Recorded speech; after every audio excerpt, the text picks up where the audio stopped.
This is kind of a touchy topic, but I need to bring it up. As a woman that has been the breadwinner for my family, gosh, I don't remember when I wasn't the breadwinner, but this is a topic that needs to be brought up. Are you a woman like me that is in charge of all bringing most of the income into the house, and you're married to a man or another woman, but you're the person that's the breadwinner? There needs to be a conversation about what happens when the dynamic shifts, when it's the feminine energy, because if it's a lesbian couple or a gay couple, it's the feminine energy person in the relationship. When that person is the breadwinner, what happens in polarity, meaning what happens to that energy in a marriage or relationship, sometimes can be really challenging. What I've seen happen in a lot of colleagues is that there's resentment built on both sides, where I am bringing all the money and I'm doing all the work and I still have to come home and do all the kids stuff. It happens a lot with women. It happens a lot where the husbands are not really stepping up, unfortunately. Not all you, I'm not trying to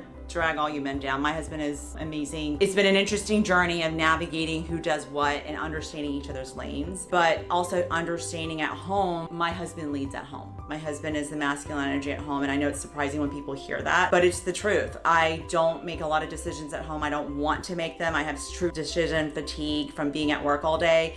That's another video topic, by the way. But the dynamic is very interesting, and the pressure that you feel as a woman carrying as the breadwinner is something I want to talk about. Do you feel pressured? Do you feel like this is not fair? I didn't sign up for this. I just want to be a stay-at-home mom. I don't know how this happened to me. I've been there. I've had all those conversations in my head. But in reality is, I'm good at business. I'm good at, not just good, I'm great. I'm fabulous in business and networking and doing things, and I love it. I find it energizing to grow professionally and fulfilling. I love helping people and doing what I do, but I think I was putting that in my own brain as this pressure that I was not good enough if I didn't hit these goals for our family, and I wasn't doing all the things and showing up in every single way. And I think that's where some of the burnout comes from women, and why I was saying it's so important to carve time out for self-care for you, because it's so dangerous. It's that slippery slope that you fall if you get into that true masculine energy of like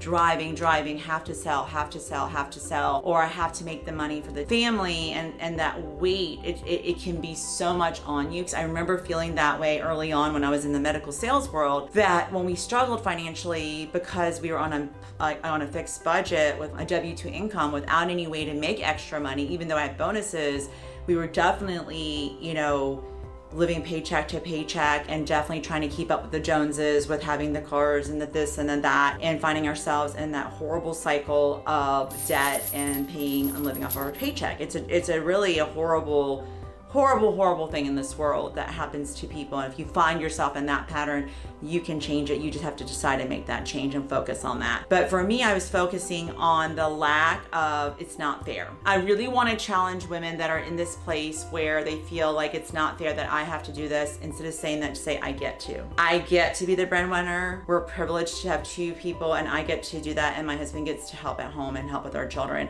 And by God's grace, we were able to do that because our oldest is special needs. He's autistic, and he needed my husband more than he needed me, probably. I did not have the demeanor and the patience that was going to be required for him to be at home. And so God knows is what I always say too, because had I been a stay-at-home mom, I think I'd probably be in a mental institution right now, for sure. And so sometimes what we don't realize, like I said before, you're exactly where you're supposed to be, and you have to trust. If you've fallen into the place of being the breadwinner, there's a reason for that. You're probably really good at what you do, whether you're a physician, a business owner, or some type of salesperson or something. You're probably amazing at business and making the money, making the donuts is what I call it, than your spouse.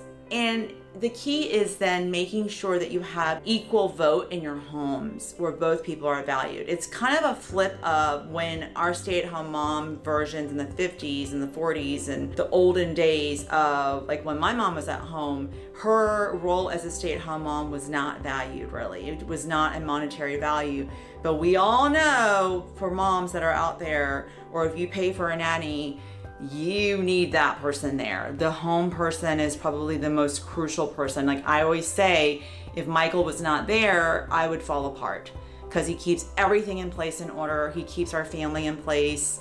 He keeps my head in place. He's my person. And I'm so grateful for him, and that is a value that I don't think I could ever have paid anybody ever to insert them with as a house manager, even though that's my dream one day, is to have a house manager. That is something I think you have to have a conversation with yourself as a woman if you're finding yourself in this dark place of poor me, I want to stay at home, it's not fair he gets to stay at home. And also it's really hard for men. For those men out there, if you're married to a man, it's hard. I mean, people would ask him early on, because we were, it wasn't the trend to have a stay-at-home dad, and he was at home with our kids and doing everything, and people would be like, well, what is Michael doing? Is he not working? I'm like, yeah, he works constantly all the time because he's helping our family. He always was back in all of my businesses. He works in our business now.